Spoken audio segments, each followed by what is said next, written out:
Well, good morning, everybody. From the Cleveland Clinic Courts in Independence, the Cavs 2014 NBA Draft is complete. The next step will be to put their draft class here on center stage and introduce them to the Cleveland media. That's coming up later this afternoon. But as far as the Cavaliers are concerned, smiles everywhere here in Independence this morning because of what they did last night. As David Griffin told us just a few minutes ago, they left no stone unturned when it came to this year's draft class, which was considered a very deep class. With the #1 overall pick, after they took all the phone calls, David Griffin said didn't like the deals that were offered to them, and it came down to sticking to their draft board and taking the top 2 rated players, one of them that was on the board. Whether it would be Jabari Parker out of Duke or Andrew Wiggins out of Kansas, the Cavs chose Andrew Wiggins out of Kansas. Now, what does he bring to this team? He's an explosive leaper, a very athletic individual, but scouts feel he is ready to play in the NBA right now as a defensive player, and a very good defensive player, something that the Cavaliers lacked last year. When they played the better teams,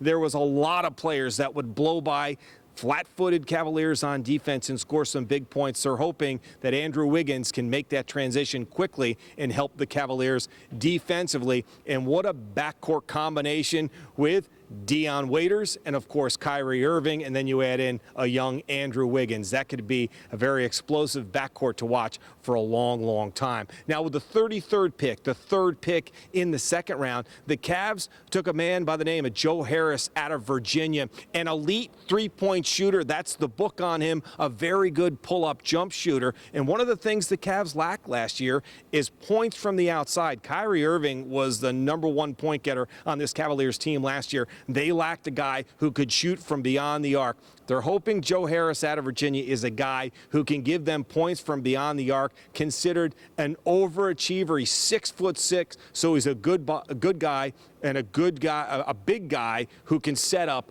from beyond the arc. The Cavaliers are hoping that he can solve some problems with that outside shot. Now, talking to some of the media people and some of the NBA beat reporters that were here this morning, overall grade for the Cavaliers somewhere between an A and an A-, because the Cavaliers didn't pull off any secrets. There's nothing they did anything special at the #1 pick. They took what they felt was the best guy available in Andrew Wiggins. Coming up this afternoon, both Wiggins and Harris will be here. We'll bring you the latest at 5 and 6 o'clock. Reporting from the Cleveland Clinic Courts in Independence, I'm Mike Cairns, News Channel 5.